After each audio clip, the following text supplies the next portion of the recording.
আমি মনে করি যারা হাত তুলেছেন তারা সংখ্যাগরিষ্ঠ, অতএব প্রস্তাবটি সভাপতি গৃহীত হল। আমি এখন বিলের ধারাগুলো ঘটে দিচ্ছি। বিলের অন্তর্গত 1 নং হইতে 53 ধারাগুলি বিলের অংশরূপে গণ্য করা হোক। যারা হস্তের পক্ষে আছেন তারা হা বলবেন, যারা বিপক্ষে না বলবেন।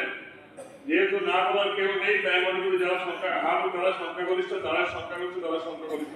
অতএব বিলের উক্ত ধারাগুলি বিলের অংশরূপে সভা কর্তৃক গৃহীত হল। এখন বিলের শিরোনামটি বিলের একটি অংশরূপে গণ্য করার জন্য ভোটে দিচ্ছি।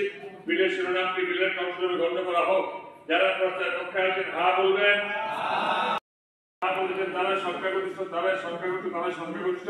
অতএব বিলের শিরোনামটি উক্ত বিলের অংশরূপে সভা কর্তৃক গৃহীত হইল। এখন মাতা ত্রিপুরা সত্যের open university Tripura bill 2024, Tripura bill number 15 of 2023